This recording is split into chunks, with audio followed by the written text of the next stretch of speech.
Station, la station de la station.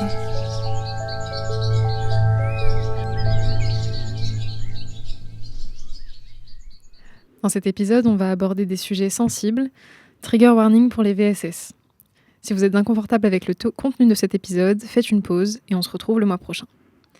Le yaoi est un genre fiction japonais centré sur les relations romantiques et ou sexuelles entre hommes, principalement par des femmes, pour une audience féminine. Au début des années 1970, c'est le début des mangas pour filles. Certaines autrices de shoujo ont commencé à raconter des histoires d'amour entre garçons, et ces histoires étaient appelées shonenai, donc amour adolescent. À la fin des années 70, le terme yaoi voit le jour. Ça vient d'une contraction de yamanashi, ochinashi, iminashi, des histoires sans grande intrigue qui s'attardent sur des interactions romantiques et ou érotiques entre hommes. Le terme est d'abord apparu dans les fanzines, dojinshi, qui prenaient des persos d'animés et de mangas populaires et réécrivaient leurs relations, les ships. C'est vraiment ultra niche et ce sont des œuvres publiées dans des cercles amateurs. Les dojinshi, donc les recueils édités par des amateurs spécifiques aux fanzines et vendus souvent dans des conventions, se popularisent dans les années 80 dans les cercles de fans. Et dans les années 90, l'industrie du manga commence à publier commercialement ce type de contenu sous le nom de BL au Japon, ou Boys Love, qui devient le label courant pour des œuvres similaires. Au Japon, le terme BL est plus utilisé que yaoi, qui fait, lui, référence au dojinshi et création des fans.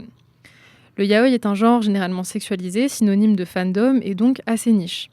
En parallèle, les BL se caractérisent par leur qualité commerciale, éditoriale, avec des thèmes plus larges comme la romance, le drame, la tranche de vie. Les éditeurs se démarquent donc volontairement du yaoi pour se professionnaliser, élargir leur public et donner à leurs œuvres plus de légitimité. Et aujourd'hui, le genre entre à peine dans le mainstream. Le genre BL, au même titre qu'un genre plus commun comme l'horreur, est capable d'exister sur tous les formats, manga, films, etc. Surtout thaïlandais depuis 2020.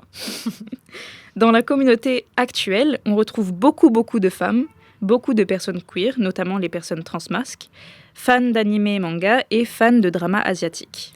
Bon, bienvenue à tous dans ce nouvel épisode de Softover Podcast.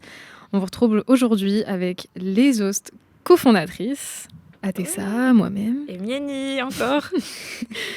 On aborde un thème aujourd'hui qui peut sembler être en dehors des sentiers battus, mais vous verrez au fil de l'épisode que notre propos ne s'éloigne pas vraiment de notre discours habituel.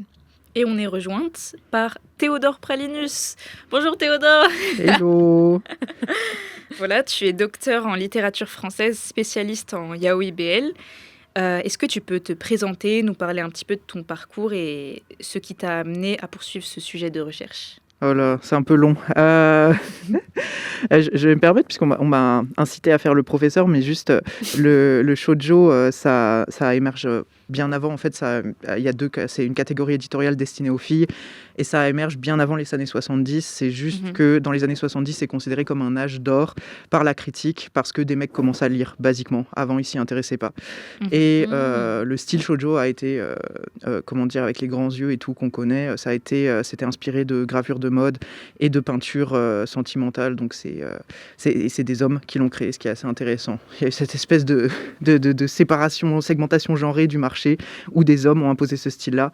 Et effectivement, il y a de plus en plus de femmes et ça bascule sur une majorité de femmes autrices de shoujo dans les années 70, mais avant, il y avait beaucoup d'hommes et ils galéraient à faire des histoires d'amour. Ils étaient un peu nuls à ça. Mais pour mon parcours, moi, je m'appelle du coup Théodore. J'ai différents pseudos parce que je suis auteur de romans jeunesse, de romans adultes. Roman adulte, c'est Théodore Kochka. Roman jeunesse, c'est Théo Kotenka. Et sous le pseudonyme T. Pralinus, j'ai commencé sur YouTube, où j'ai fait notamment des vidéos sur le yaoi dans les années 2016, quelque chose entre 2016 et 2018. Et je fais surtout principalement de la bande dessinée, du webtoon, avec notamment des titres qui correspondent au genre du yaoi ou du BL. En ce moment, je finis en indé Boys Will Be Boys, du coup, qui est publié sur Webtoon Canvas, accessible gratuitement. Et en payé. Important à préciser. En payé, mais pour le coup, c'est semi-gratuit parce que les épisodes sont en wait and read, sauf les deux derniers. J'ai Zani qui a des éléments de Boys Love et Queen Cendrillon qui est un Boys Love qui sont sur la plateforme Ono. Et en roman, j'ai toujours des éléments queer, ascendant boys love, un peu partout. Et j'ai une thèse que je dois corriger, que j'ai soutenue le 16 décembre, mais qui sera accessible bientôt et qui est du coup dédiée au yaoi en France. Et j'ai commencé à étudier ça parce que c'était en 2015. Je bossais pour un web magazine féministe, guillemets. Je ne citerai pas le nom, mais vous savez de quoi je parle. Et j'étais envoyée à Japan Expo parce que j'étais le nerd de la bande. Et d'un seul coup, je voyais des cosplayeuses ou des cosplayeuses, parce que c'était quelquefois des personnes transmasques, qui se cosplayaient en couple de mecs. Et le phénomène était, il y avait vraiment des groupes de couples de mecs qui se péchotaient pour des photos. Et j'ai trouvé ça extraordinaire et je me suis dit, personne ne parle de ce phénomène, il faut absolument qu'on en parle. C'est extraordinaire. Non mais ouais, je suis d'accord, c'est assez étonnant en fait de voir ça, de voir ce côté un peu de drague, ce côté de jeu sur l'expression du genre à partir du coup de personnages de manga, d'animé ou de comics qui les inspiraient. Et j'ai découvert que plein de gens avaient écrit là-dessus, mais en anglais, parce qu'en français, on s'intéressait un peu moins au phénomène. Et je me suis dit, j'ai commencé du coup à en parler d'abord sur le web magazine, ensuite sur ma chaîne YouTube. Et ensuite, j'étais comme, pourquoi pas faire une thèse? Vraiment une idée de génie. Non, c'était affreux, ne faites pas de thèse. Mais oui, c'est parti du cosplay en fait. Et c'est justement un des éléments, du coup, parmi toutes les formes que prend le yaoi, qu'on peut définir comme un genre au sens où le public va chercher du yaoi, donc définit le genre par les attentes du public. C'est vraiment un des pans de cette création qui est un peu sous-étudié, parce qu'il y a toujours des biais de recherche. Les chercheurs vont aller vers des médias qu'ils connaissent, et il y a assez peu de chercheurs qui sont cosplayers ou qui sont familiers du cosplay. Donc ils vont plutôt aller regarder des fanfictions ou des trucs, des romans. Et moi, j'étais comme le cosplay. C'est vrai que c'est intéressant comme point de vue parce que, comme tu le disais, ce type de recherche, on les voit souvent dans des pays anglophones, États-Unis, Angleterre, etc. Ou en tout cas, des thèses qui sont publiées full en anglais. Et le public français est un peu délaissé. C'est vrai que c'est hyper intéressant. Félicitations déjà pour avoir soutenu ta thèse. Merci. Et on a hâte qu'elle sorte pour la lire un peu plus en détail. Bah oui. C'est un parcours hyper intéressant. Oui, c'est vrai. Moi, je me posais cette question, mais tu y as répondu, donc ça, c'est trop cool, de pourquoi tu as voulu faire ta thèse sur ce sujet-là, exactement, mais du coup, tu as expliqué la chronologie. Je trouve ça intéressant d'être arrivé jusqu'à ce point de OK, le cosplay, etc. Je me pose des questions. Pourquoi pas faire une thèse? Je trouve que c'est cool. Après avoir, en passant, découragé toute la jeunesse estudiantine de France, ne faites pas de thèse. Non, c'est très dur de faire une thèse, très honnêtement. Et en ce moment, la voie de la recherche est assez bouchée. Ouais. Après, il faut se battre. Donc, effectivement, surtout si on a, on est porteur de sujets originaux, de sujets queer, de sujets liés aux personnes minorisées. Mais je ne vais pas mentir, c'est dur. Et souvent, les infrastructures sont pas aidantes et les bourses vont aller plutôt à des sujets vus et revus et à des étudiants plus privilégiés qui vont avoir fait Normal Sup, etc., qui ont des parcours plus classiques. Bien sûr, bien sûr. Donc juste, allez-y parce que c'est important, mais c'est dur. Oui, faut connaître quand même les risques à prendre et le fait que ça va prendre du temps et que ça va être compliqué, quoi. C'est ça. Nous, on s'est posé cette question principalement parce que, entre nous, on s'est posé la question de pourquoi est-ce qu'on s'intéressait ou pas au yaoi. Comment est-ce que ça s'est passé? Quel était notre parcours? Harry, qui ne peut pas être avec nous aujourd'hui, big up à Harry, nous a partagé son parcours personnel et nous a dit que pour elle, c'était compliqué de s'intéresser au shoujo, même si elle avait quand même envie de voir des histoires romantiques à l'écran ou d'en lire. C'était compliqué pour elle parce que elle trouvait pas ça hyper passionnant. Elle se reconnaissait pas en fait dans le shoujo. Le shonen l'intéressait pas non plus.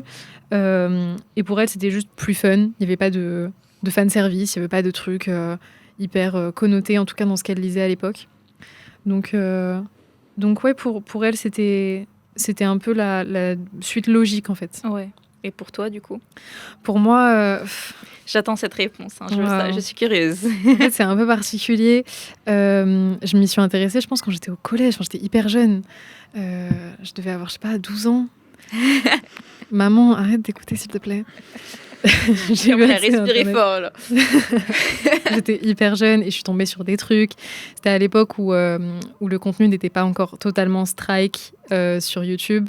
Donc des Sekaiichi Hatsukoi, A-Class President, machin. C'est trop bien. Et après, petit à petit, je me suis intéressée à des trucs un peu plus larges. Enfin, à la base, on va dire, c'était des histoires assez systématiques. Enfin, c'était assez classique. Souvent, il y avait un gap, un age gap. C'était toujours les mêmes histoires en boucle. Et petit à petit, je me suis intéressée à des histoires un peu plus profondes, un peu plus deep, des trucs qui m'intéressaient un peu plus, quoi. Mais j'ai commencé hyper jeune, ouais. Et encore aujourd'hui, je suis présente dans la scène. À fond. Et toi ? Moi, pour ma part, à la base, je suis très cliente des romances, donc qu'elles soient hétéro ou pas. Mais c'est vrai que dans le BL, j'ai trouvé ce côté plus fun. Je sais pas comment expliquer, mais les histoires étaient beaucoup plus variées. Alors que, en tout cas, quand j'ai commencé à lire des BL, donc c'était en 4e, je pense, je me suis rendu compte que les histoires étaient beaucoup plus variées dans les yaoi que les shoujo ou les histoires hétéro. Maintenant, je pense que ça change un peu. En tout cas, moi, je tombe sur des trucs hétéro qui sont pas mal. Mais en tout cas, avant, je trouvais que les histoires étaient souvent redondantes. Donc, je me suis tournée vers le yaoi et ça m'a plu. Et j'ai continué. Et je pense qu'il y a eu un biais dans la façon dont on a vendu le shoujo en France aussi, un espèce de keep. Enfin, bon, c'est des mecs qui comprennent rien au marché féminin en France qui ont lancé ça. Ils ont vu que Furuba et Nana marchaient et du coup, ils ont catégorisé tout ce qui était de la romance à l'école ou au lycée et de la romance tout court comme du shoujo, alors que le shoujo, déjà à l'époque, c'était beaucoup plus large que ça et ça englobait plein d'histoires différentes. En fait, shoujo, c'est juste une cible éditoriale et en France, on l'a associé à la romance, la couverture rose, alors que, et des fois, on qualifie des shonen qui sont de romance school life comme des shoujo et l'inverse, on qualifie des histoires shoujo qui sont des épopées sur 80 tomes avec des héroïnes fortes comme du seinen ou du shonen. C'est assez exaspérant, ça se calme un peu aujourd'hui, notamment avec des initiatives d'éditeurs comme Akata qui ont vraiment essayé de présenter le shoujo avec plus de diversité. Mais ouais, c'est marrant parce que il y a beaucoup de gens qui démarrent le yaoi hyper jeune. Et moi, je suis passé complètement à côté. Hein. Moi, je savais que ça existait, j'avais conscience que ça existait. Mais le yaoi que je connaissais, c'était genre Sasuke et Naruto qui s'embrassent à l'épisode 3. Exactement. Et c'est tout. On commence toutes là. Mais ça m'avait troublé, hein. Je ne vais pas mentir. Mais j'étais vraiment comme... non... ça ne m'intéresse pas. Moi, j'aime les intrigues profondes. La romance, ça ne m'intéresse pas. Je suis vraiment un vieux pick-me, quoi. Et c'est vraiment... vers mes un peu plus de 20 ans, quoi, quand je bossais pour ce web magazine, que j'ai découvert cet univers, parce qu'il y avait des autrices aussi qui étaient sur place et que j'ai pu les interviewer. Et du coup, j'ai fait un peu de recherche avant, parce que tu n'interviewes pas les gens sans avoir lu leur œuvre et tout. Et, du coup, j'étais là à me plonger sur le truc. Alors, qu'est-ce que c'est ? De quoi ça parle ? Et après, je me suis pas arrêté, quoi. Du coup, il y a une espèce il y a eu un impératif professionnel et ça a aussi débouché sur, c'est vraiment lié à ma découverte du yaoi, la découverte de ma propre queerness et de ma propre identité de genre et de mes propres attirances en fait. Donc c'est vraiment, tout est lié mais tout est assez tardif. Mais je suis une exception de ce que j'avais lu. J'avais fait une enquête, il y avait beaucoup de personnes qui démarraient autour de 13-15 ans, quoi. Ah ouais. Ouais, non, moi je suis la moyenne basse du coup. La moyenne basse. Vraiment. Moi je suis dedans du coup. Mais il y a souvent ce chemin en fait où tu découvres ta queerness via le contenu que tu consommes. Et je sais que pour moi ça a été le cas, ce qui est assez paradoxal parce que je consomme beaucoup de yaoi et je suis lesbienne. On se dit que c'est paradoxal, mais au final il y a un lien quand même. Mais oui, du coup, j'ai commencé à apprécier ma propre queerness et mon identité queer en consommant ce type de contenu. Donc, ouais, c'est souvent le chemin qu'on prend, en fait. Et en faisant l'épisode, donc on s'est posé plusieurs questions. On s'est demandé comment ce genre a connu une vague d'intérêt. Et en fait, on s'est rendu compte que c'est parce qu'il y avait eu des nouvelles plateformes qui ont été créées. Par exemple, Webtoon, Lesin ou son ami proche Aléo Manga, Gaga ou Lala qui est très récent ou son ami Drama Branché, et YouTube, donc en fait qui est la première plateforme où ça a été diffusé. Et ce particulièrement à partir du Covid. Donc je parle plus des dramas thaïlandais qui ont vraiment... en 2020, pendant le Covid, tout le monde a commencé à regarder des BL thaïlandais. Mais je veux dire, ces plateformes-là ont permis au BL de vraiment se démocratiser. Et donc, on avait une question pour toi. Comment penses-tu que cette période a influencé le succès du BL? Donc, par cette période, je parle vraiment du Covid. Moi, j'ai une expérience assez différente de cette période-là, mais ça peut être en lien. En fait, le BL a connu, du coup, il y a eu un BL boom au Japon qui correspond plutôt aux années 2000, le moment où BL s'est imposé, où il y a eu cette espèce de volonté. Mais en vrai, d'ailleurs, pour préciser un peu l'intro, yaoi et BL, ce sont des mots qui ont coexisté pour définir la même chose. C'est pour moi que je dis. En France, le mot yaoi est arrivé en premier et ça a englobé toute cette production, y compris les productions américaines qui ont émergé indépendamment au Japon, du coup, de la fanfiction slash dans les années 70. Et en France, on a appelé tout ça yaoi et ça s'est démocratisé déjà une première fois avec un public restreint, certes, mais avec Internet. Avec Internet, ça a touché d'autres pays est-asiatiques, notamment la Chine, la Thaïlande, la Corée du Sud. Et là, il y a eu une production qui s'est développée là-bas, du coup, début des années 2000. En France, c'est pareil. Il y a eu une espèce de globalisation du BL qui a donné le GloBL. C'est un peu barbare, mais... C'est pas hyper attractif comme terme, mais oui. Ouais, en 2000, quoi, vraiment avec Internet. Internet, ça a un premier développement en parallèle du coup du BL boom, où ça a commencé à gagner des prix, ça a commencé à bien se vendre au Japon. Sachant qu'à la base, les éditeurs, ils sont allés vers la scène indé parce qu'ils se rendaient compte qu'il y avait d'énormes ventes et qu'ils se sont dit, ça commence à nous faire ombrage. Et du coup, ils ont récupéré des autrices qui, à la base, étaient indépendantes et faisaient leur bis-bis. Les autrices de la scène indépendante domine pas mal. En vrai, en France, le BL, c'est encore beaucoup de la scène indépendante. Et en Corée du Sud, il y a eu une scène indépendante avant que, pareil, ça se standardise, comment tu dirais ça ? Ça soit l'usine, quoi. et en Chine, elles sont mises en prison parce qu'elles se font trop de thunes, en fait, aussi. Ouais. Avec de l'auto-édition. Et l'auto-édition est illégale. L'auto-édition pose aussi plus problème que la présence de sexe. Parce qu'il y a une espèce d'hypocrisie là-dessus. Mais ouais, sur les années 2010, moi, pardon, pas 2010, 2020, avec le Covid, moi, je l'ai très, très mal vécu. Et j'ai même songé à arrêter ma thèse à ce moment-là parce qu'en fait, les gens étaient trop en ligne. Et peut-être, effectivement, que le BL, le manga en général, parce qu'il y a eu un gros boom manga aussi dans la consommation à ce moment-là, a touché plus de gens. Et les discours sont devenus à la fois extrêmement mal informés et extrêmement extrêmes, quoi. Moi, j'étais du coup plus en ligne et je me disais, je vais arrêter ma thèse parce que, basiquement, si t'aimes le yaoi, t'es un pédocriminel sur les réseaux. C'était assez intense. Donc, pour moi, c'est peut-être une démocratisation, mais aussi, comment dire, quand tu touches la sphère du mainstream et que tu es reçu avec une telle violence, c'était assez affreux. Une vilification presque des consommateurs. Ouais. T'avais envie, vivons heureux, vivons cachés. Ouais, y a un petit, après, j'ai une amie qui m'a dit, avec Heated Rivalry, là, le dentifrice est sorti, on peut pas le remettre dans le tube. Donc, c'est assez terrible parce qu'on en est là, quoi. Non, c'est vrai. On est trop public maintenant et maintenant ils disent fujoshing out. C'était comme l'époque où on était 3 sur un forum. Quand tu vois des grandes marques qui utilisent le terme fujoshing out, mais tu pètes un plomb, quoi. Tu te rends compte que ça devient vraiment une marque et mais vraiment. Tout se commercialise et tout se... C'est ça. À partir du moment... ça, c'est une opinion purement personnelle. Hein. À partir du moment où on est entré dans la période de Covid et que tout le monde était obligé de rester chez soi et donc obligé d'aller sur Internet, comme tu disais, il y a eu ce manga boom et les normies, entre guillemets, se sont en quelque sorte appropriés des espaces qui étaient très niches et qui étaient vilifiés, qui étaient largement discriminés. C'est ça. On se rappelle à nos périodes de collège, lycée, quand nous, on s'intéressait à des trucs plus niches. Il y avait des vagues de harcèlement sans cesse. Et maintenant que ça s'est démocratisé, tu vois un public qui ne sait pas comment interagir en fait avec ces espaces. Ouais. Et du coup, les codes se perdent énormément. Et c'est ce qu'on voit notamment dans le BL, en fait, dans les espaces BL. Il y avait une étiquette.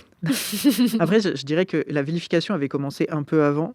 Je pense il y a eu une période fin 2010 où tu avais la guerre des antis, je me rappelle, les anti-fandom, où c'était... en fait, il y avait cette espèce de démonstration sur les réseaux du fait que tu étais sain parce que tu mangeais sain. Et du coup, manger sain, c'était quoi ? C'était manger des récits qui étaient irréprochables éthiquement, supposément, etc., etc. Et puis, il y a eu ce tweet assez,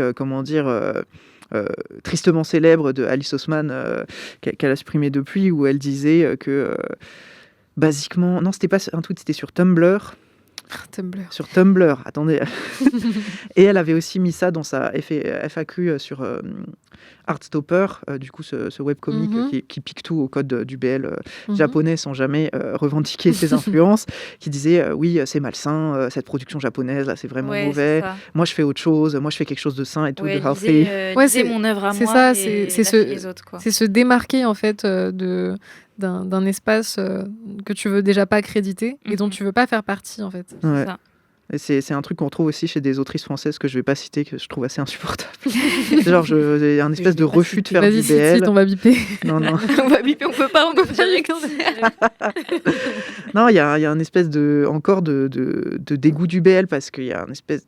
C'est associé à de la mauvaise qualité, et quelquefois il y a une espèce d'artification artificielle où on va dire quelques autrices sont dignes d'être des légendes, comme Asumiko Nakamura, qui a effectivement un style extrêmement particulier, et elle, ça va, c'est de l'art, mais toutes les autres, on les jette. Et moi, je suis comme, je refuse de jeter bébé avec l'eau du bain. Pour moi, on les regarde toutes avec la même attention. Effectivement, il y a des autrices, il y a des voix différentes, il y en a certaines qui sont, c'est plus ou moins standardisé, il y en a certaines qui peuvent émerger plus ou moins avec leurs propres caractéristiques, leur propre style. Mais je ne me contenterai jamais de dire que Asumiko Nakamura est la seule qui vaille le coup dans le BL, quoi. Et une autre chose qu'on a observée, donc on te demandera ton avis du coup après ça, c'est que les premières consommatrices de BL sont des femmes. Donc on s'est demandé pourquoi ce sont que des femmes et Principalement des femmes. Principalement des femmes. Donc en faisant nos recherches, on s'est rendu compte que dans une relation homo-romantique, ces lectrices ne ressentent pas d'obligation à s'identifier à un personnage féminin, comme l'enjoignent les romances hétéros dans le shoujo ou les shonen, genre beaucoup plus mainstream. Elles se sentent aussi plus libres de s'immerger émotionnellement dans l'expression d'un amour qui ne les contraint pas à un rôle de genre prédéfini. Et c'est aussi réconfortant parce que les BL abordent des sujets variés. Mais les premiers sujets traités sont le fait de s'accepter, de s'aimer, d'être heureux malgré les obstacles. Et ça a tendance à créer un fort attachement émotionnel. Donc, on voulait savoir ton avis. Est-ce que le yaoi a été créé pour les femmes, en première instance ? C'est vraiment des choses qui sont dites.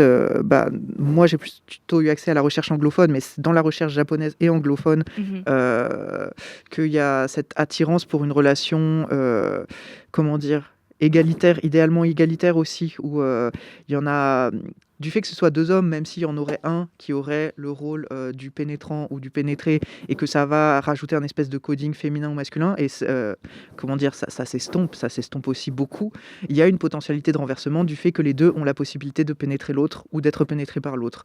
Ce qui n'est pas le cas dans des relations hétérosexuelles à cause du script sexuel extrêmement figé qui fait que, comme les strapons n'existent pas, il y en a un qui pénètre et il y en a une qui est pénétrée, et c'est tout. Oui, c'est Constance Manley qui dit un autre truc très juste, c'est que dans le slash, du coup le yaoi américain, je l'appelle comme ça, dans les années 70, c'était des œuvres de science-fiction qui étaient investies, et du coup c'était un monde où Star Trek, où tu n'as pas de tâches ménagères parce que tu es dans une utopie, du coup les tâches ménagères n'existent plus, donc tu n'as en plus même pas la charge mentale qui pourrait peser sur l'un ou l'autre. C'est ce genre d'univers qui était investi.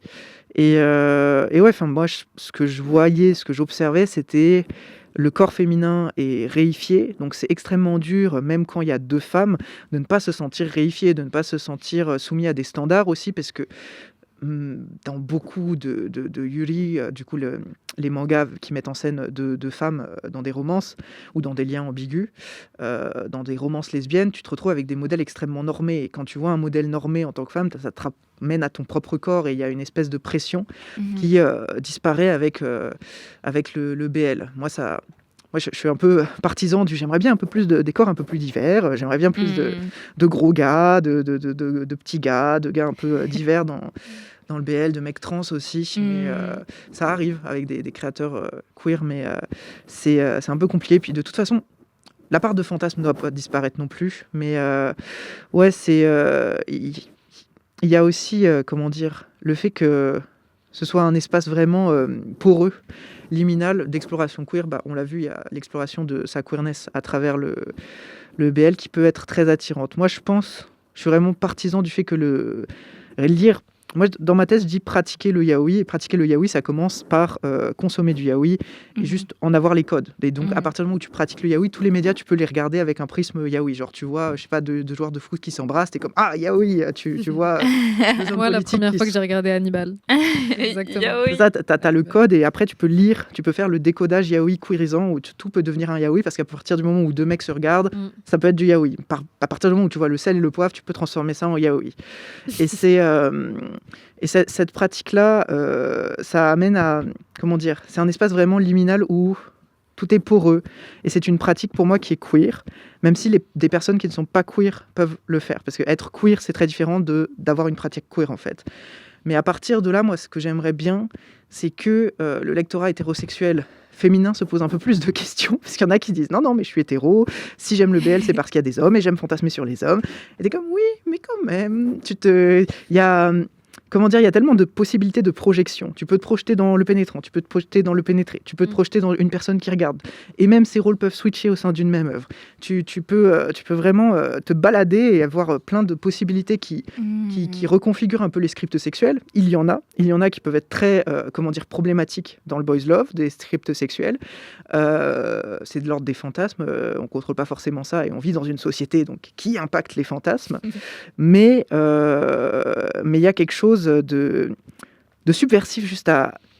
Je veux dire, moi, je pense qu'à partir du moment où tu es un peu excité par du BL, tu peux te poser des questions sur ta sexualité. Mais tu penses que ce sont les seules... Enfin, pas les seules raisons, tu en as énoncé plein. Mais je veux dire, imaginons si une femme aime le BL, c'est uniquement parce qu'elle peut s'identifier à un des personnages ou à l'autre et switcher, non, etc. parce que justement, il y a ce point de vue aussi observateur, presque voyeuriste, quoi. Oui, qui est libérateur en soi, parce que t'es pas impacté par la présence de ton corps, qui est lui-même, qui est montré partout. C'est un des rares espaces où les corps masculins sont réifiés. Et ils sont réifiés d'une manière qui est absolument pas masculine. C'est pas une réification de mecs virils avec les muscles en sèche, un petit peu. C'est notamment ça apporté par les BL coréens, où ils les mettent vraiment tous méga musclés. Et c'est terrible parce que je les vois et je suis comme, ils sont déshydratés. Tu leur fais une pichenette, ils tombent. J'aime pas trop les muscles trop secs. Moi, c'est pas marrant. Mais ouais, je pense, oui, que c'est les raisons principales. Et puis, il y a juste aussi l'intérêt, effectivement, pour une diversité d'histoires, parce que le BL, le yaoi, c'est plein de genres différents, au final. Donc, peut y avoir un intérêt... Moi, des gens me disent, j'aime pas le yaoi, je suis comme... On m'a dit ça aujourd'hui. Regarde, est-ce que tu as toujours une œuvre à conseiller qui est tellement bizarre et qui est du BL, genre les fans de films d'horreur, je peux leur en conseiller certains qui sont vraiment tellement concept et tellement perchés que ça va un peu les, ça c'est obligé que ça va les bouleverser et c'est du BL. Comment il s'appelle celui-là ? Il y a Dead dedans. C'est une histoire c'est une relation entre un espèce de Dr Frankenstein et sa créature. Et c'est deux anciens camarades de lycée. Et c'est en 2 tomes. C'est remarquable. Ça s'appelle Sleeping Dead, quelque chose comme ça. Je sais. Bref. On trouvera le nom, on le mettra en description. Ouais. Et il y a plein de titres aussi très très particuliers qui émergent de cette scène en fait. Il y a du standard et il y a aussi des trucs tellement chelous. Oui, non mais Matt Kay que j'essaie de recommander à littéralement tout mon cercle. J'ai peur moi. Depuis des années et ça n'arrive pas à transcender. Je sais pas comment en tout cas, tu me l'as mal vendu. Bah non, c'est pas vrai. Vas-y, fais en une phrase, 10 secondes. C'est possible. 10 secondes, vends-le. Bon, ça se rapproche un peu de l'horreur, un peu du gore. C'est un jeune homme qui a des pulsions psychopathiques et plutôt que de faire du mal à une personne, il décide d'appeler un démon. Sauf qu'il ne s'attendait pas à appeler le roi des démons. Qui du coup prend goût à ce jeune homme et qui l'emmène avec lui dans les enfers et qui se sert de lui en fait. Et son but à ce jeune homme qui est du coup devenu un démon, c'est de dépasser hiérarchiquement ce roi des démons. Et il y a toute une dynamique en fait hyper particulière parce que c'est un amour toxique qui se forme de cette haine. Et moi c'est ce que j'aime lire. Après c'est aussi la scène un peu horreur, slash gore, slash démoniaque, machin, que je trouve intéressante. Mais c'est ce que tu disais, en fait, il y a énormément d'histoires, en fait, il y a énormément d'histoires à raconter et de genres qui transcendent le yaoi. Et c'est ce qu'on a vu narrativement, c'est aussi, ça peut être aussi plus intéressant pour les autrices de BL parce qu'elles peuvent se libérer des codes de genre et libérer leurs œuvres des attentes de genre imposées aux femmes et donner du caractère et de la profondeur à leurs personnages. Et ça, c'est quand même assez intéressant. Ce qu'on a vu aussi, c'est que les émotions dans le yaoi sont mises en avant, en fait. Et ça, c'est une caractéristique du shoujo. Ça vient du shoujo, c'est vraiment... la caractéristique principale, c'est le discours indirect libre. C'est aussi une des caractéristiques de littérature féminine romance. Et c'est marrant que tu retrouves ça dans le shoujo. En fait, le shoujo était plus littéraire que le shonen parce qu'il y avait vraiment toujours ce texte, ce flux de pensée des personnages et c'était écrit avec un langage aussi plus soutenu. Donc, il y a quelque chose de le texte devient vraiment une image très importante dans ces shoujo aussi, la façon dont il est placé, dont il est rythmé sur les pages. Et on retrouve ça évidemment dans le BL, parce que ça en découle évidemment. Et sur le fait que avec des mecs, c'était libérateur. Littéralement, dans les années 70, Ryoko... non, attendez. Moto Hagio et... J'allais dire Ikeda, mais c'est pas Ikeda. Le poème du vent et des arbres. J'ai perdu son nom, c'est Ito. Ça tombe bien parce que je l'ai. Kazetoki no Uta de Takemiya Keiko. Keiko Takemiya, voilà. Donc Takemiya et Hagio, elles ont mis des mecs parce que au départ, elles ont fait des histoires avec des filles. Et elles se sont dit, on va m'empêcher de les faire sauter par une fenêtre ou avoir des réactions un peu spontanées et tout. Et c'était, il y avait une espèce de libération par le corps masculin. On peut leur faire plus de choses, on peut leur faire être un peu plus ambigu parce que il y avait quelque chose d'extrêmement sexiste dans la façon dont les femmes, les jeunes filles, et on les autorisait à être représentées en fait à l'époque. Et c'est marrant parce James Welker, du coup un chercheur américain qui travaille au Japon sur la scène BL, m'avait dit qu'il y avait des autrices qui aujourd'hui, parce qu'il y avait une espèce de libération des représentations féminines sur la scène manga, qui est relative évidemment et peut toujours y avoir du backlash, passer du boys love au yuri, du coup représentation de romances homosexuelles féminines, parce que au final, c'était ce qu'elles préféraient faire, mais elles étaient passées par les garçons pour avoir plus de liberté dans les histoires qu'elles pouvaient écrire. Rien que narrativement, pour décrire des personnages et pour les laisser s'exprimer au travers de leurs œuvres, elles étaient obligées du coup de passer par des corps masculins, en fait. Il y a aussi cet aspect dont tu parlais de fluidité des barrières des genres avec cette beauté androgyne qu'on retrouve dans le yaoi, ce modèle du bishonen, du jeune et beau garçon, qu'on n'a pas, ou du moins qu'on n'avait pas en Occident, parce que cette idée de la masculinité hégémonique, virile, était largement prônée. Est-ce que tu penses que ces codes-là de genre ont été ou alors sont en train d'être renversés par l'avènement du yaoi? Ouais, c'est un petit peu embêtant, effectivement. Moi, je trouve que même avec la scène du slash, du coup, yaoi américain, Star Trek, il y avait aussi une espèce d'androgynie, parce que le personnage de Spock a une beauté très androgyne aussi, avec cette espèce de coiffure un peu unisexe, et il était décrit comme... Enfin, c'est un personnage très calme.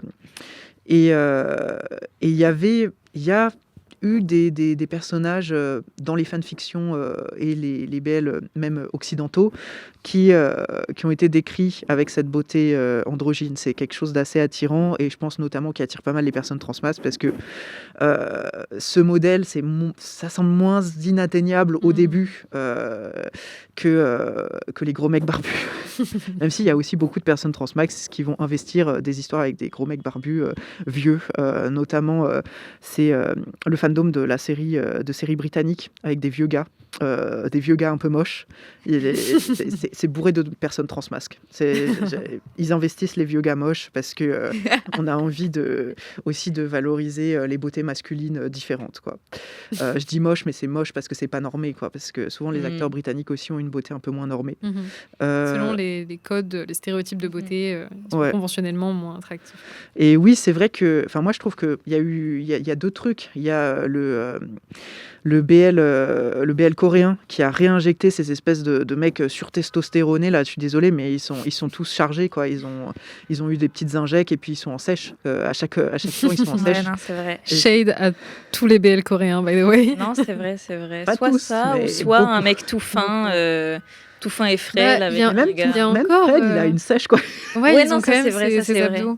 Mais il y a quand même ce modèle vachement genré qui se retrouve Ouais. dans les BL coréens ou le yaoi. Ouais. Ce modèle du seme, du coup, pour la terminologie yaoi, seme et uke, le seme, du coup, qui est le top, fort, viril, C'est machin, ça. Visage qu'on bien retrouve, angulaire qu'on et retrouve tout. vachement plus quand même aujourd'hui dans le BL coréen. Mhm.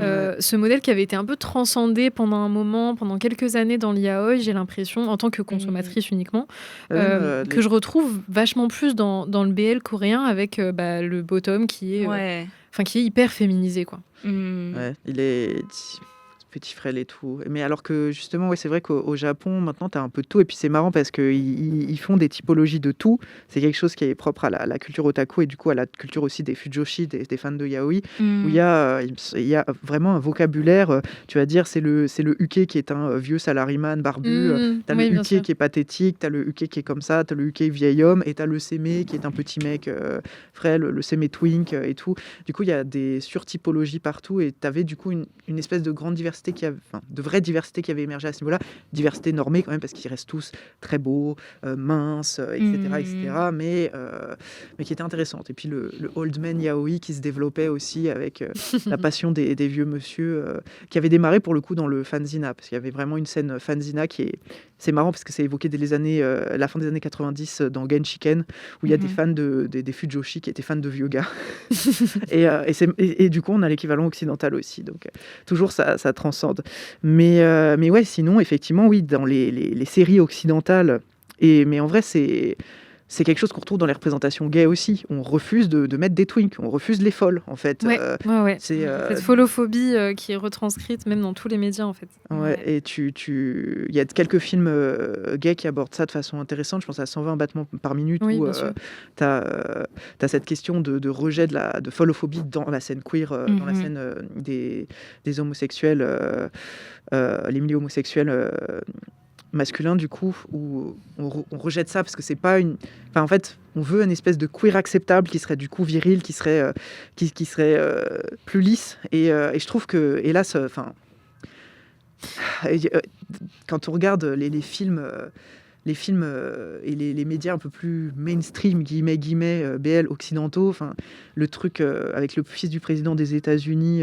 Ah oui, Blue and Red. quelque chose Red. comme Ah ça. ouais. My Dear Fucking Prince. Ouais, voilà, C'est ça. Les deux mecs, c'est des mecs, ils sont en sèche aussi quand.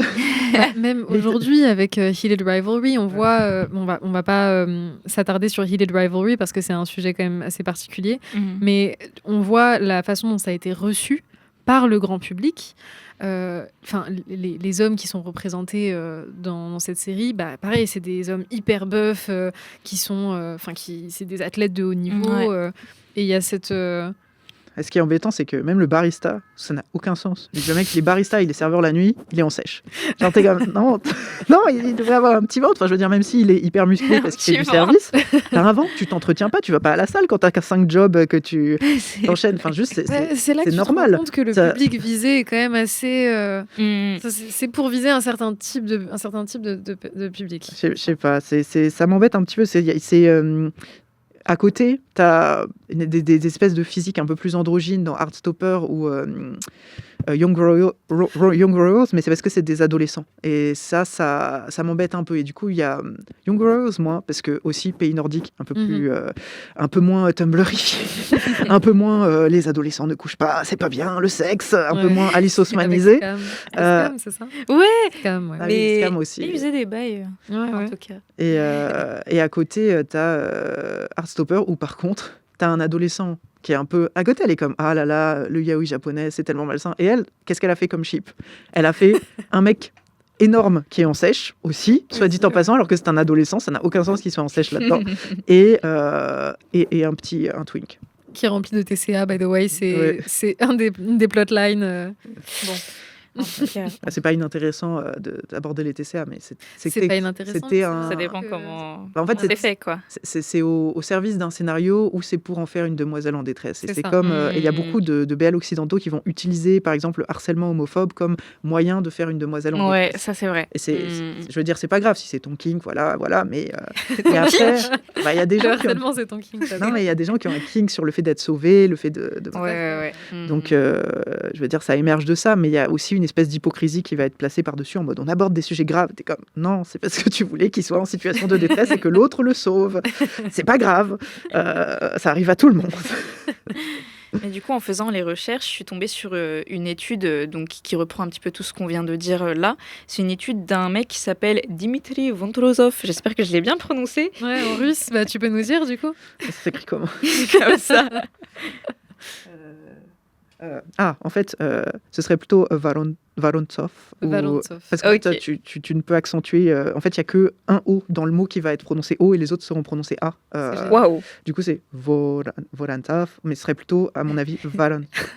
Ok. En Bon, tout cas, bah, Dimitri, big up. comme il a dit. En tout cas, comme il a dit. Et donc, ce chercheur-là a fait une étude auprès de 140 jeunes filles et femmes russes, donc âgées de 11 à 45 ans, C'est moi, sur le sujet du BL. En gros, oui, pourquoi vous aimez le BL? Donc, on a déjà tout dit en soi, mais j'avais juste une question pour toi, une parenthèse. Donc ça, c'est une question que je me pose vraiment. Imaginons le BL, dans le BL, ce ne seraient pas des garçons, mais des filles. Est-ce que tu penses que ça marcherait autant ou pas?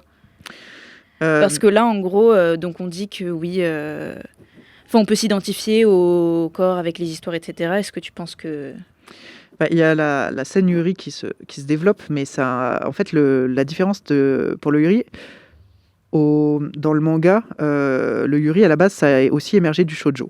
Ça a donné des titres moins cultes, mais qui ont quand même été remarqués. Et il y avait ce truc, mais c'était aussi propre au Shonen Ai, il y avait de la tragédie, parce que la queerness ne pouvait s'achever qu'avec la tragédie, etc., etc. Il y a eu une période avant où c'était un peu annihilé, c'était le SE, où c'était deux filles qui étaient... dans cette espèce de parenthèse enchantée de cette école où elles étaient que entre filles et où du coup elles avaient un lien ambigu, mais quelque part ça les préparait au mariage, d'avoir ce lien ambigu entre elles, et ensuite elles revenaient à l'hétéronorme et au mariage hétérosexuel.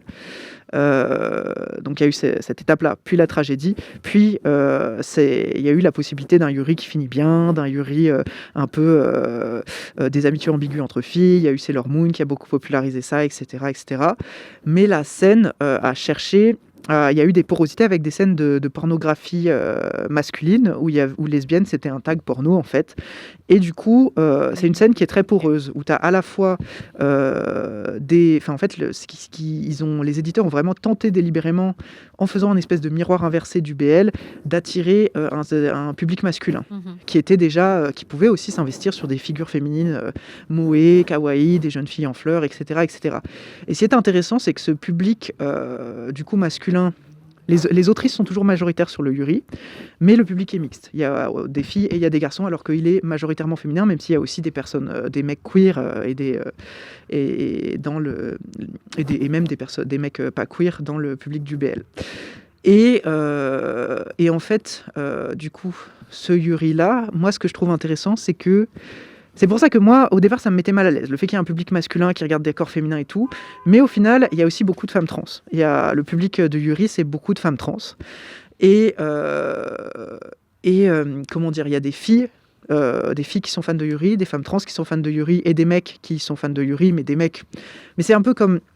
Pour moi, c'est une pratique queer aussi, parce que le Yuri, quand c'est pas... Il y a la pornographie avec des lesbiennes, et puis il y a le Yuri. Et le Yuri, il y a quand même beaucoup d'émotions, même quand c'est juste deux meufs qui vont être mignonnes et vont faire des trucs ensemble. Il y a tellement d'émotions que pour moi, ça dépasse vraiment, un regard très vertical du mec vers les femmes qui vont faire des trucs pour son plaisir. Pour moi, il y a un espèce d'investissement émotionnel, et à partir de là, je me dis c'est une pratique queer.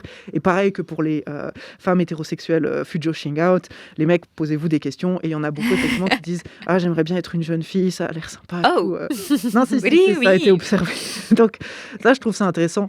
Mais en fait, le truc, c'est que ça émerge de fandom aussi, ça émerge d'espèces de mouvements collectifs amateurs, et ça va être autour d'œuvres de fiction qui sont préexistantes, et il y a plus de mecs. Il y a plus de mecs dans les médias, les mecs sont plus mis en avant.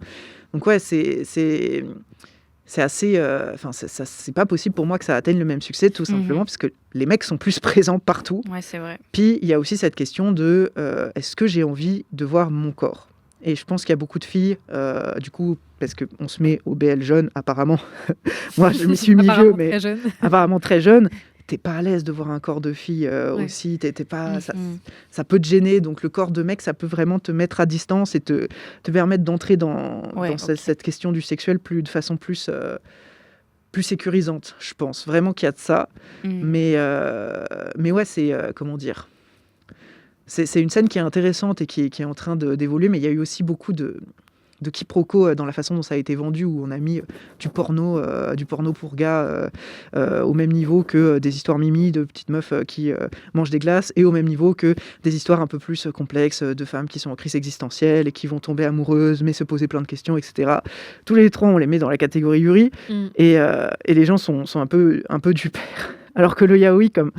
Il y en a plein, mais il y a eu des titres qui ont un peu émergé, par lesquels tout le monde a démarré. Ça a été plus vite identifié et plus vite... il y a une plus grosse production aussi, quoi. Donc t'as eu t'as eu un flot de merde. On va pas mentir, hein. Dans ce qui a été publié en BL en France, il y a eu un énorme flot de merde. mais il y a eu des titres qui ont surnagé. Il y avait déjà des pépites à l'époque, et aussi un public initié qui savait décrypter tout ça, parce qu'il y avait eu une préexistence sur Internet qui n'a pas eu pour le Yuri. Ce que tu dis par rapport au Yuri, ça rentre aussi dans une opinion que je me suis faite en tant que femme lesbienne, consommatrice de yaoi, principalement. Ce qui est intéressant avec le yaoi et les histoires homoromantiques masculines en général, c'est que ça peut... Et surtout, je l'ai vu par rapport à Heated Rivalry. Il y a plusieurs publics que ça peut intéresser. T'as les femmes hétéros qui sont intéressées, ou alors attirées par des hommes en général, qui sont intéressées par deux corps masculins qui s'entrechoquent.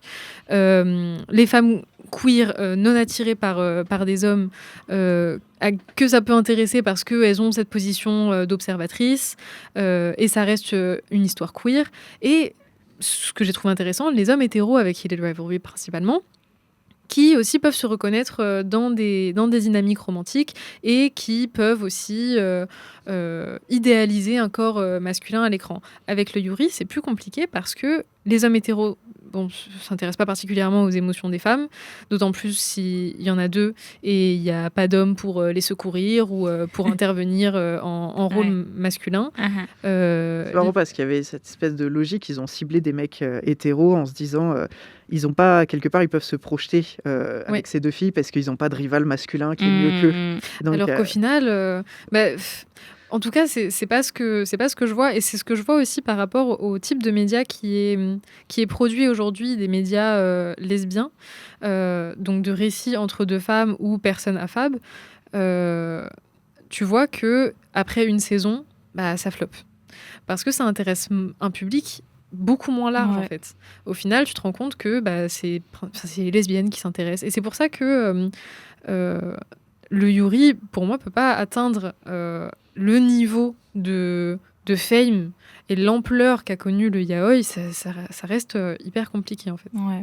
Il y a encore une fois la force des espaces faniques. Ça émerge d'espaces faniques. Ça a émergé d'espaces faniques vraiment au Japon, ça a émergé d'espaces faniques aux États-Unis. Et ces espaces faniques se basent sur des récits avec des gars. Et à l'époque, les personnages masculins étaient plus nombreux et aussi plus intéressants. Et avaient des relations plus riches entre eux. Parce qu'on déteste tellement les femmes que malgré l'hétéronorme, les mecs vont avoir des relations plus sympas entre eux qu'avec des femmes. Parce que y avait le ship Kirk Uhura, et c'était moindre parce que il a une relation moins intéressante avec elle qu'avec Spock au final. Pour moi, c'est cette espèce de racine fanique qui au final découle aussi juste de nos représentations sociétales. Voilà. Après, il y a quand même des séries lesbiennes qui émergent. Je ne sais plus le nom de celle qui est encore au-dessus, qui est mieux notée que Heated Rivalry, qui est sortie l'an dernier. Qui est sorti l'an dernier ? Oui. Je pensais que c'était une qui venait de sortir. Ouais, bah, qui venait de sortir, mais l'an dernier, c'est 2025. Ah pardon, Donc my bad. Je suis pas encore, j'ai pas encore switché je d'année. sais plus le nom. À Oui, l'année oui, prochaine, le je 31. je vois la série dont tu parles. Après, elle a, comment dire, It Is Pluri quelque Rivalry a chose? moins le côté artsy dont elle a... Pluribus. Pluribus, voilà. Mm. Dont elle a bénéficié, et elle a un concept beaucoup plus, beaucoup plus philosophique que c'est juste une romance. Ouais, Ouais. tout à fait. Un thème qui revient aussi souvent dans l'yaoi, dans le BL en général, c'est que tu as certainement dû traiter, c'est la représentation quasi omniprésente des agressions sexuelles et des viols dans le yaoi. Est-ce que tu peux nous dire comment on explique qu'il y ait autant d'instances de représentation de sexe non consenti dans le BL et ce que ça traduit? Je dirais pas que c'est omniprésent, parce que c'est vraiment, comment dire, sur la partie fanique, les fanfictions, il y a quand même une énorme scène de gens qui veulent vraiment que tout soit bien consenti et Mhm. tout soit gentil. Moi, je me suis intéressé récemment à un drama, mais vous savez, en format portable avec des épisodes d'1 minute, un truc Oui, assez dégueulasse, créé par une société ukrainienne qui carbure à l'IA. Mais totalement, ouais. non, mais c'était hyper intéressant parce que les deux acteurs, par contre, viennent d'une troupe ukrainienne homosexuelle, Mhm. enfin queer, et du coup, ils ont injecté énormément de queerness dedans par leur jeu, alors qu'à la base, ça a été écrit, mais vraiment en s'en foutant, quoi. Et ça s'appelle Wicked Games, si jamais vous voulez regarder, c'est très sympa. C'est ridicule, Big c'est up aux incroyable. Ukrainiens. Ouais, le boys love ukrainien. Et à côté, j'ai regardé les fanfictions qu'il y avait, et tout le monde était comme, alors que la relation est présentée comme toxique et tout dans le drama, et tous les gens ont voulu faire quelque chose de très consenti, très est-ce que je peux t'embrasser, est-ce que je peux machin. Donc il y a quand même vraiment une scène fanique de personnes qui veulent le consentement. Voilà. À côté, il y a ceux qui taguent, qui ont vraiment une conscience que c'est du viol, donc ils vont dire attention, il y a du viol dans leur tag et tout. Et sur la scène japonaise et coréenne, c'est marrant parce que j'ai remarqué qu'il y avait un script sexuel légèrement différent Ouais, en ouais, coréen ouais. par rapport au Japon. Mhm. Au Japon, c'est... il commence à niquer. Au départ, tout le monde est consentant. Et puis, il va dire je vais plus Non, pouvoir je me veux retenir. plus. Ouais. Ouais, c'est Non, vrai. il dit je vais plus pouvoir me retenir. Et Mhm. l'autre dit non. Au bout d'un moment, non, c'est trop gênant. Et je vais plus pouvoir me retenir. C'est le script sexuel. En Corée, c'est à partir de maintenant, si jamais tu veux plus, frappe-moi. Parce que je ne peux plus me Oui, retenir. totalement. Ouais, ouais. Et ça m'a tué de voir ça. J'étais comme ah le script a varié maintenant, c'est frappe-moi. Frappe-moi si tu veux. Mais du coup, c'est un peu malin parce que comme il le frappe pas, tu te dis il C'est dit non. consenti, du coup. Mais il dit oui, donc il y Ouais. a un espèce de script un peu BDSM au-dessus où comment dire, le safe word, ce serait une claque dans la gueule, une patate. Non, mais c'est comment dire, c'est du fantasme féminin qu'on retrouve aussi dans les fictions hétérosexuelles. En fait, il y a de l'ordre de la déresponsabilisation du fantasme. C'est comme être une femme qui a une libido, c'est horrible, c'est vraiment stigmatisé par la Mhm. société. Mm. Vouloir se faire retourner dans tous les sens, c'est pas bien. Je suis une bonne fille, donc je préfère que quelque part dans la fiction, on me viole parce que comme ça, je ne suis pas responsable de mes propres pulsions, je ne suis pas responsable de mes désirs. Et en même temps, il y a un téléguidage de ses propres désirs parce que la personne va te violer tout comme tu le veux, quoi. Mhm. Donc pour moi, il y a de ça. Et puis il y a aussi juste les scripts peut-être un peu BDSM qui peuvent plaire aussi à un fantasme sur des choses un peu plus violentes qui, dans la fiction, sont non consenties, qui en réalité peuvent être produites de façon, comment dire, plus discutée au préalable, etc., etc. Je pense qu'il y a à la fois cet aspect de... On est encore dans l'ère victorienne au niveau de la sexualité des femmes, donc on n'a pas le droit de vouloir se faire retourner dans tous les sens. Et on est dans quelque chose dans du désir de quelque chose de plus violent aussi, qu'on va explorer à travers ces personnages fictionnels, quelque part sans limite. On parlait de Matt Kay, c'est vraiment les désirs les plus zinzins explorés à travers un univers de fantasy complètement. Mhm. Ce qui est sympa, c'est qu'avec l'écriture et le dessin, on peut aller assez loin, alors que dès qu'on repart sur quelque chose de filmé, on est un peu plus bloqué dans des représentations plus classiques de ces scripts-là. Mais est-ce qu'il y a aussi ce code genré d'ascendance parce que je conçois qu'il y ait ce truc ce kink qui est reproduit, tu vois, ce être brimée dans sa sexualité en tant que femme, ça permet du coup de s'évader au travers de ces récits-là. Mais il y a aussi ce code qui est vachement genré, qui est reproduit dans ces œuvres, avec le top, du coup, qui va prendre l'ascendant et qui va, qui va plus s'arrêter jusqu'à ce que ce soit terminé, en fait, tu vois. Donc, est-ce qu'il y a vraiment ce... Enfin, moi, en tout cas, dans ce que j'ai consommé depuis mes 11 ans, je le rappelle, beaucoup trop jeune, ne commencez pas aussi jeune. J'ai commencé par ce type de récit-là, quoi. Ouais. Et il y a un truc qui est quand même remarquable, c'est que souvent dans les BL, ils s'arrêtent pas avant d'avoir fini, mais ils surveillent que l'autre jouisse aussi. Oui. Il y a vraiment un souci de la jouissance de l'autre. Et c'est pareil pour... ça a été examiné. Il y a cette espèce de fantasme souvent dans les romances hétérosexuelles, mais qu'on retrouve aussi dans le BL, d'un mec qui va te donner de l'argent, qui va t'offrir tout ce que tu veux, qui va te donner un statut social, etc. etc. C'est un fantasme qui est un peu basique, qui est, je pense, assez répandu, mais c'est quelque chose de l'ordre de j'ai envie que quelqu'un s'occupe de moi et que j'ai plus rien à faire, en fait. J'ai envie que quelqu'un c'est Janice Radway dans Reading the Romance qui a observé que c'était des mecs qui avaient des caractéristiques à la fois hyper viriles, du coup le menton carré, il est musclé, il est baraqué, mais qui vont t'attraper dans leurs bras de façon très maternante, un petit peu comme ils deviennent ton cocon eux-mêmes, avec leur corps très viril et tout.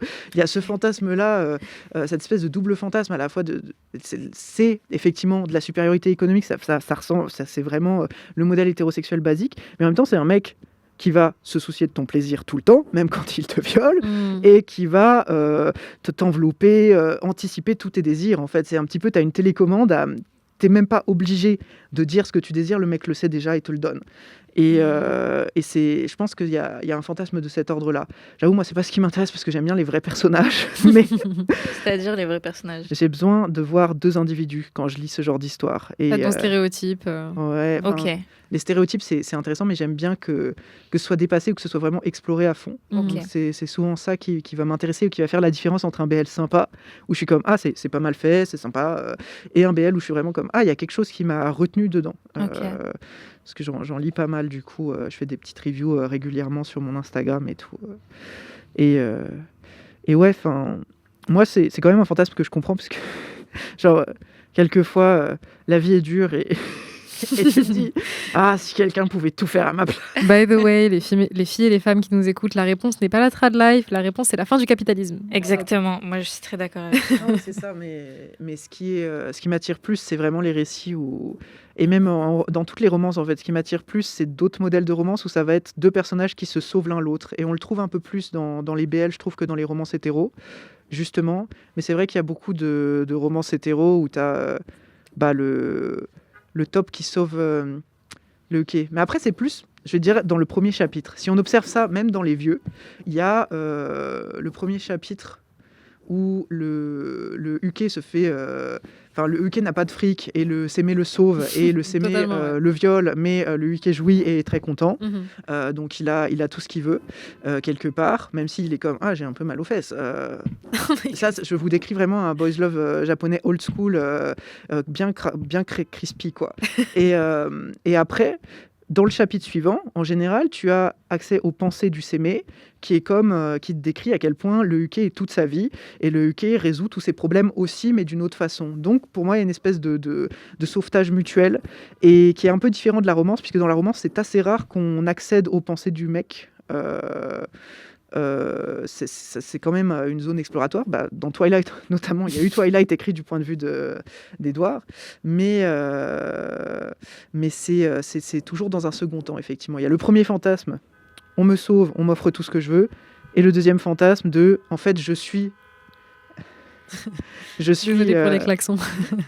Je suis la salvation pour la personne qui m'a donné tout ce que je voulais. Ouais. Salvation, je sais pas. Salvation. Sauver en tout cas. Ouais.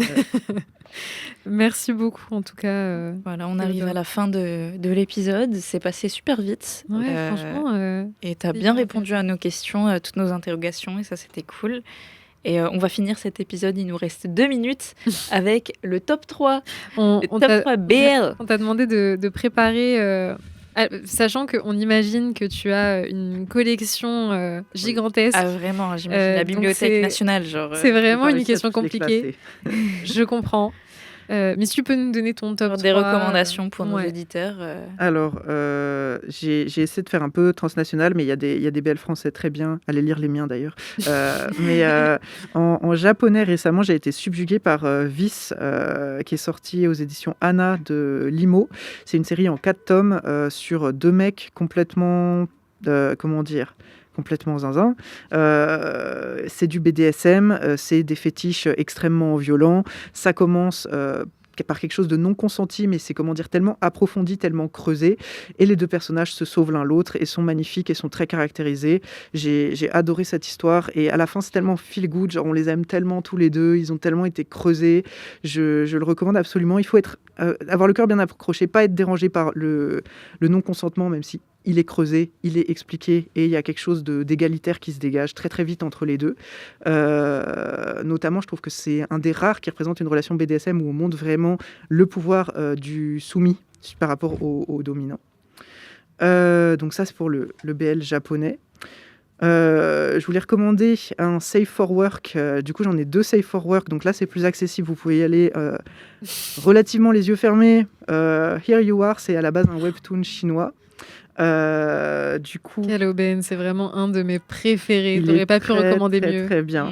Je recommande à 100% aussi. Du coup, de June. Et ce que je trouve génial, c'est que je trouve que les BL webtoons coréens, souvent l'autrice est pas très présente, alors que June, elle se fout partout, et c'est ce qui est assez commun au BL chinois, et qui me rappelle, moi, le manga shoujo des années 90-2000, et qu'on perd un peu à cause du harcèlement en ligne, parce que du coup, les auteurs se cachent plus qu'avant. Et du coup, June, elle met des caméos de son avatar dégueulasse un peu partout. Je trouve ça hilarant. Et c'est, comment dire, c'est très soft. C'est une romance étudiante qui est vraiment sur la durée. Mais ça parle de pas mal de sujets de société. Ça parle d'homophobie. Ça parle comment dire, de vie étudiante au sens large. Et j'ai trouvé ça très sympa. Il y a pas mal de motifs assez classiques. Mais les deux persos sont assez charismatiques. Et ça suit très bien. Et en tout cas, là où j'en suis rendue, il n'y a pas de scène de sexe explicite, donc vous pouvez y aller. Pour l'avoir lu 4 fois, non, il n'y en a pas. Il n'y en a pas. Vous pouvez y aller. C'est implicite. C'est implicite, très bien. Et c'est consenti. Totalement. Voilà. Donc, parce qu'il y a le sexe non consenti, il y a le sexe consenti. Vice, il y a une scène non consentie au début et après tout est consenti. Même si c'est vraiment hardcore. Et enfin, pour finir, un autre Safe for Work, c'est Check Please de Ngozi Ukazu, du coup une autrice américaine, nigérienne-américaine, qui du coup a écrit une romance de hockey avant que ce soit mainstream. Et c'était un webcomic à succès qui ensuite a été publié, qui a été dans la New York Times bestseller list. Donc quand même, bravo. Elle a fait d'autres comics depuis, mais c'est Check Please qui l'a fait connaître. Et je m'en suis inspirée pour mon propre webtoon. Donc à chaque fois, j'essaie de rendre un peu hommage parce qu'elle a eu cette idée géniale de mettre en scène un personnage qui fait des vlogs et qui du coup raconte sa vie à travers des vlogs pour son public. Et on a du coup des espèces de hints de la romance à travers sa propre narration. Et j'ai trouvé ce dispositif extrêmement malin et très adapté au format webcomic qui est plus horizontal pour le coup. Il y a le webtoon qui se scrolle verticalement et le webcomic à l'époque, c'était tu cliquais et tu avais les petites cases qui défilaient plutôt de gauche à droite. Donc voilà, excusez-moi, c'était du nerdisme de BD, mais les 3 sont très bien et du coup tu as américain, chinois et japonais, mais il y a tellement de trucs, j'ai vraiment souffert pour faire cette sélection. Merci en tout cas d'avoir fait l'effort. Beaucoup. Merci pour tes recommandations. Vous savez quoi lire ce soir en tout cas et pour les prochaines semaines parce que Here You Are c'est très long. Vraiment. Et 400 Non. Ça, c'est 19 Days. Here You Are doit être, je sais pas, 150, 200 150. Ouais, quelque chose comme 150, c'est quand même beaucoup. C'est quand même long. Bon, Franchement, moi, je l'ai lu en une semaine. Ça se lit très bien. Franchement, ça se lit hyper bien. Merci en tout cas d'avoir été avec nous aujourd'hui. Ça nous a fait hyper plaisir de te recevoir. Merci Avec d'avoir plaisir. accepté l'invitation surtout et de nous avoir appris plein de nouvelles choses. Et pour nous, on se retrouve le mois prochain. Dans un mois. Dans Gros un mois. bisous. Franchement, fini comme ça. Dans un mois. XOXO. Bye.